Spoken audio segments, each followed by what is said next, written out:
32,000 aviation workers from United and American Airlines alone are out of a job starting today, and I am one of them. This episode of Taking Off.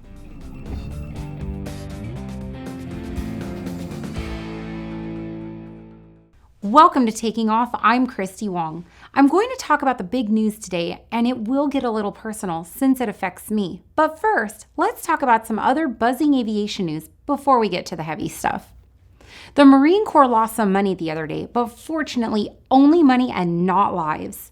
While refueling over Southern California, an F-35 collided with a KC-130 tanker, causing both planes to crash. The KC-130J tried to make it to a nearby runway with two engines out on one wing from where the F-35 clipped it, but the crew was unable to make it to the runway and expertly put it down in a field with no injuries. Hats off to that crew. Job well done. Other than the fact that the F-35 hit the wing of the tanker, we don't know yet any other specifics. The Marines and the NTSB are investigating.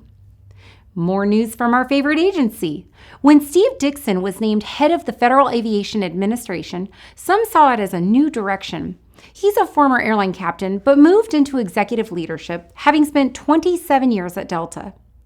1 year ago, in the height of the 737 MAX shutdown, and shortly after becoming the chief of the FAA, Dickson told the press that the FAA would not recertify the aircraft until he himself flew the airplane. Well, this week, Dickson made true to his word and went to Boeing, got in the left seat, and flew the 737 MAX for himself. I do wonder if he's current on his ATP and his first-class medical, though. But seriously, this wasn't a Part 121 flight. The FAA did release that Dickson completed new pilot training procedures and a run in the 737 MAX simulator before flying. He completed a number of test profiles in the air and reported that he liked what he saw. He flew for 2 hours with multiple landings. I'm guessing the tower cleared the 737 for the option. So the big news out of his office on clearing the 737 MAX to regular duty? Well, that's not going to happen for a bit as the FAA analyzes the data. Some call this whole thing a publicity stunt, and certainly the FAA took a blow to the chin last year with revelations of rubber stamping some Boeing approvals. And maybe the FAA needs some PR to overcome its reputation hits around the world. Regardless of the politics, it would be a shame to keep seeing that fleet of airplanes parked on the desert tarmac. It's a soul-crushing view to see these majestic birds sitting lonely on the ground. If the plane is totally capable, let's get it back in service. And if it isn't, then let's fix it. Okay, now to turn it over to some news hitting close to home. Really close to home. I sat up over the last couple of days watching the news as Congress debated a new relief package that might hopefully come in the 11th hour to rescue me and tens of thousands of others like me. But it didn't happen. This is more than just being laid off. It's the sudden hard stop on a dream that I've worked hard for, and right when it was about to be accomplished. I still can't believe that it's happening, and happening to over 100,000 people. I just found out that I lost my health care as of today, and I have a doctor's appointment for my son tomorrow. For those who know me, being an airline pilot is all I ever wanted.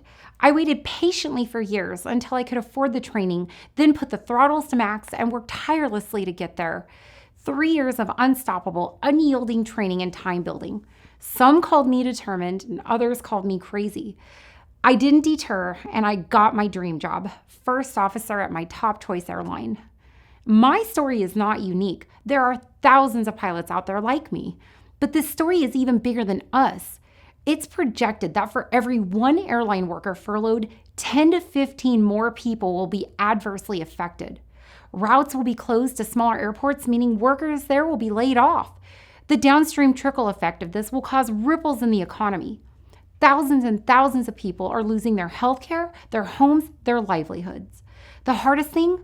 Not really knowing what's next. Taking a second. Flying the Embraer 175 was all I ever wanted and more. And I can't believe it's gone, just like that. Watching my dream dissipate in front of my eyes is a surreal, gut-wrenching feeling. I know furloughs aren't new in this industry, but it's a new experience for me. I can tell you firsthand that it sucks more than anything that has ever sucked before. To my airline, thank you for getting us through training during the height of the downturn so I at least have my ATP and type rating. Thank you for calling us personally to deliver the news. I know that wasn't easy, but it was a classy move. To my amazing husband, Steve, thank you for pushing me to get there, for holding me up when I pushed myself, and for continuing to support me as we go through this. To my brother and sister pilots, as well as the flight attendants affected, I stand by you in wishing for a speedy economic recovery. Hopefully it won't be long before we can return to the flight deck where we belong. Emotions are flooding in. Disappointment, sadness, and encouragement. One thing you can say about the aviation community is that even though we're mostly know-it-all type A hard asses, we rally around each other like few groups do. I'm going to read some responses to a social media post, so please be patient as I try to get through these. It's important for me to say thank you to all of you for the love and encouragement. Robert says his daughter has the same goals that I have. He told her to stay on track because this is a typical cycle in the industry. Dan said not to give up and to keep looking for opportunities. Our country will rebound from this, which will provide opportunities for those willing to adapt. Improvise, adapt, overcome. Kathy said to hang in there. She sent me virtual hugs. Thank you, Kathy. Diego said, the dream is not gone. It's in a holding pattern, waiting out the weather. Just throttle back, lean the mixture, and wait for the clearance. It will come. Thank you, Diego. I really needed to hear that. There's a lot of comments here about people that have been through furloughs before. It's actually really encouraging to read that not only did they go through it, they got through it, and now they're back in the industry full swing. Andy said it's a temporary setback and to keep my chin up.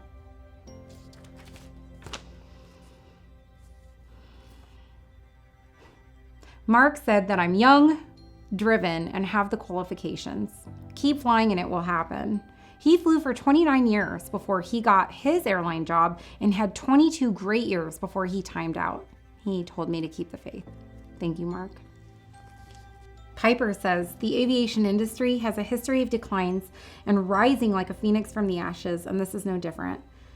She says, I'll get to fly the 175 again one day. In the meantime, I can continue to grow as a pilot and as a person, becoming the best darn 175 captain when the time comes. Thank you, Piper. I like that. She's looking far ahead in my future. I appreciate that. Ryan says, Christy, I'm so sorry to hear this and that this is happening to you and your coworkers. You clearly worked your tail off to get to your goal. Hold your head up high, knowing you went after something and achieved that goal. I'm thinking that this will just be a pause in your journey. It will. One of my fellow FOs at my airline, Steve, says, we shall meet her again, meaning the 175. A wise person once told me, nothing is wrong, only different. Enjoy your different. Thank you, Steve.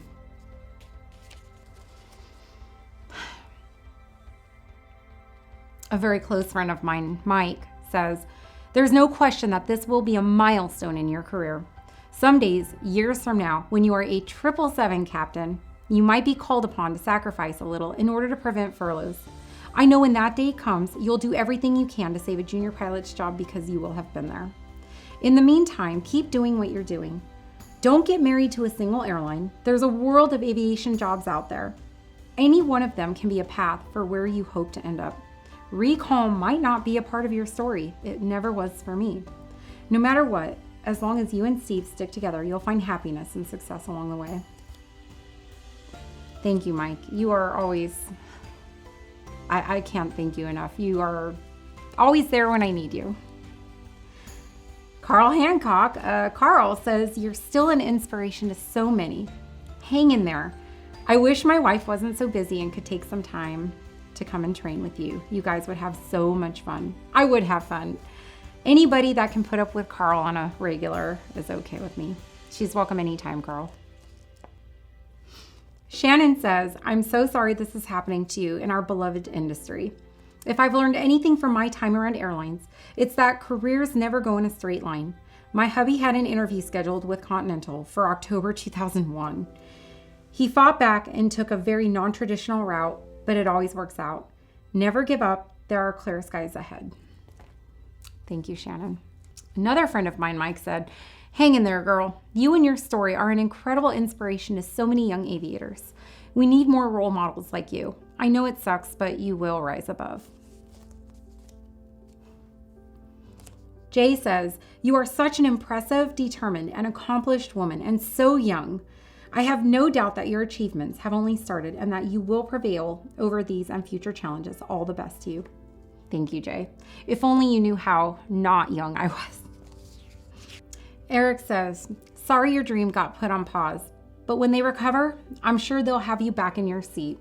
Lean on Steve during the crappy weather days and fly in the good ones. I intend to. Side note, yesterday was such a roller coaster of emotions. And Steve was, he was working and he got home. And the first thing he said was, I'm going to make you a chocolate cake. So he didn't even think about it. He just came home after his long day and he made me a chocolate cake. So I thought that was really, really nice. My dear friend Martin Pauly says, there's a brighter future for the airlines on the horizon, Christy. It will take a little time to get there, but I'm sure you'll have a place in it. Stay optimistic and keep flying every chance you get, and it'll happen. My friend Rebecca said, oh, Christy, I'm so sorry. You make me so proud. Your strength has made me a stronger person. Your friendship literally saved my life. I am here for you in any way. Thank you, Rebecca. I love you.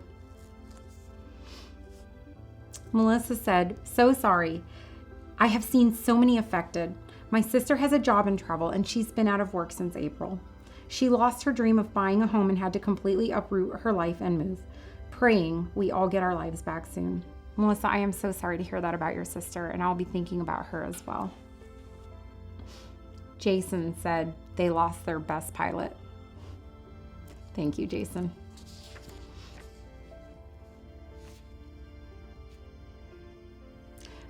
Ashley said, my heart is with you and with my friends in the same boat. Let's go for a banana flight. I want to let you guys know that I'm not going to give up. This is just a little bit of turbulence during my journey. Oh, God, this is so hard. This is really hard to kind of keep it together. I am going to continue flying. I'm going to continue doing flight instruction. I get to fly a lot with my flying club, which is really, really great. I am so happy and privileged that I get to do that. I realize that when I put myself into perspective, there's a lot of other people out there that are in even worse times than me. I have friends in this industry that just got furloughed with me that don't have access to an airplane. They aren't getting to fly. I have friends that haven't flown in months, and my heart goes out to you guys. I don't know what else to say other than keep your heads up, and I know that we'll get through this. You know, it's because of the darkness that we can truly appreciate the light, and you guys are the light. We will get through this. I love you all, and remember, keep a good attitude and get to the other side.